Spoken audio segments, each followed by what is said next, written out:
Survivors of the Shoah, President Riflin, Your Majesties, Your Excellencies, ladies and gentlemen, it is a particular honor, although one of the most solemn kind, to be present here today and on behalf of the United Kingdom to commemorate all those so tragically lost in the Shoah.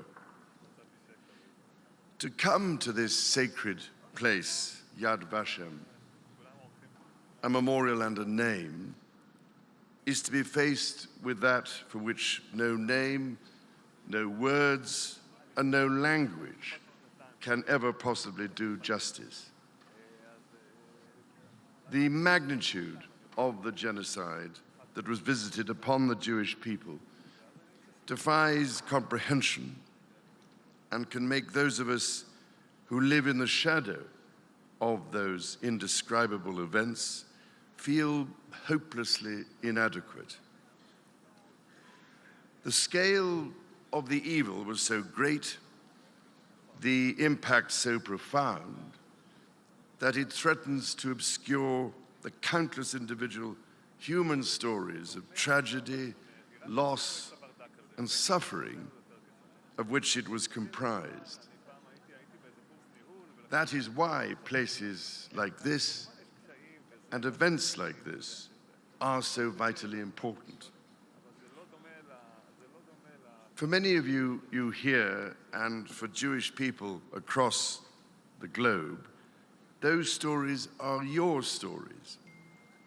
Whether you witnessed and somehow endured the appalling barbarity of the Holocaust personally, or whether it touched your lives through the experience of your loved ones, or through the loss of parents, grandparents, uncles, aunts, or other family you were never able to know.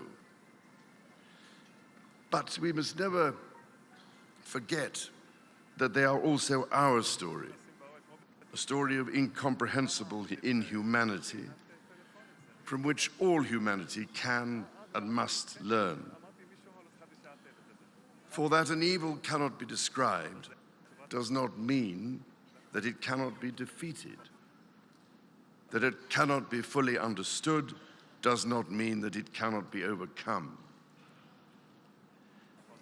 And so it is of particular significance that we should gather here in Israel, where so many of those who survived the Holocaust sought and found refuge and built a new future for themselves and this country. In the same way, it has been a singular privilege throughout my life to have met so many Holocaust survivors who were welcomed to the United Kingdom and who began new lives there, contributing immeasurably to the welfare of our country and the world in the years that followed. I have such inspiring memories of remarkable people, such as Anita Lasker-Wallfish, who somehow survived both Auschwitz and Bergen-Belsen before moving to Britain after the war. There, as a wonderfully talented cellist, she co-founded the English Chamber Orchestra, of which I am proud to have been patron for the past 43 years. On her arm, she bears the number by which tyranny had sought to make her less than human. Yet through her music, she reminds us of the greatest beauty of which we are capable. Over the years, she has shared her story bravely and powerfully, determined that some good might come from the unspeakable evil she endured and overcame. From the horror, she brought harmony, healing, and hope. Just as each life lost in the Shoah stands for all the millions who died, each inspirational story such as that of Anita Lasker-Wallfish stands for the strength of spirit, the unparalleled courage, the determined defiance of the very best of humanity when confronted with the very worst. For my own part, I have long drawn inspiration from the selfless actions of my dear grandmother, Princess Alice of Greece, who in 1943, in Nazi-occupied Athens, saved a Jewish family by taking them into her home and hiding them.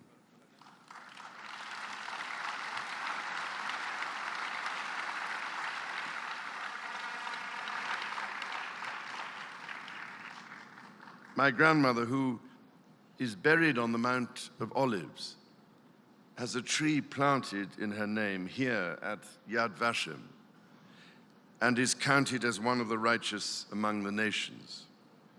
Chasidei Umot Olam, a fact which gives me and my family immense pride.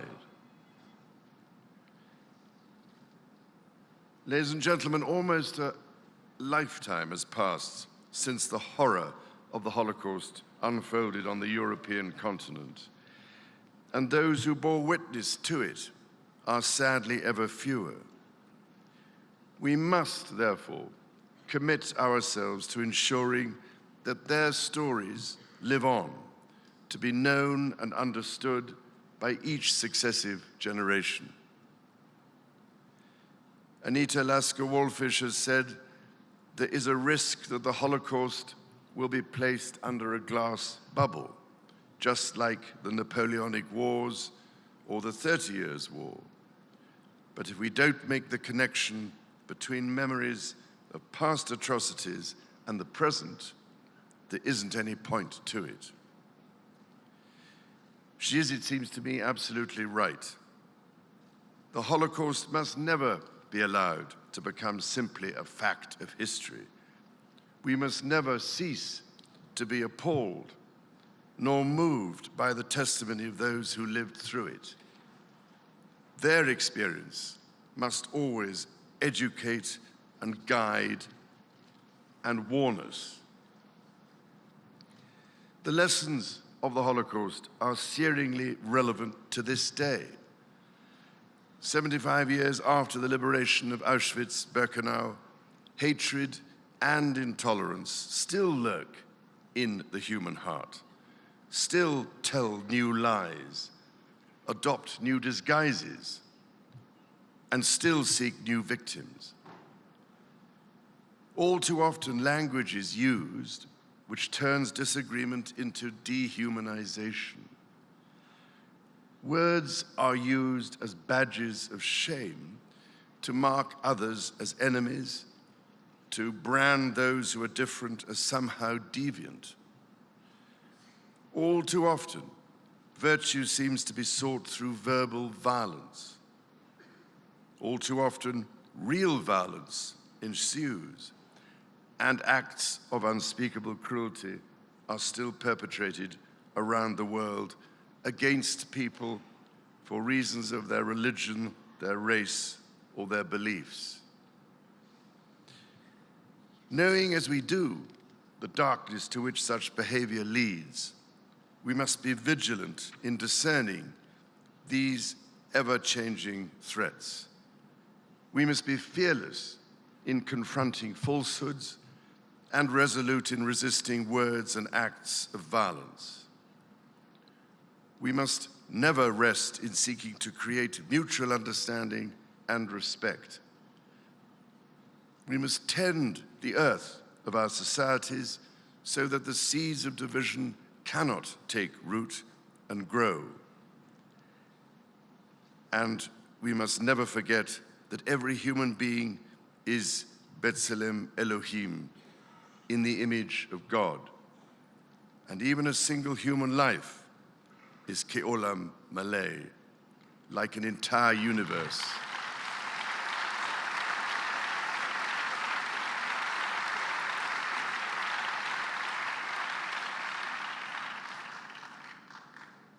The Holocaust was an appalling Jewish tragedy, but it was also a universal human tragedy, and one which we compound if we do not heed its lessons. On this day, in this place, and in memory of the millions who perished in the Shoah, let us recommit ourselves to tolerance and respect, and to ensuring that those who lived through this darkness will forever, as in the words of the prophet Isaiah, be a light unto the nations to guide the generations that follow.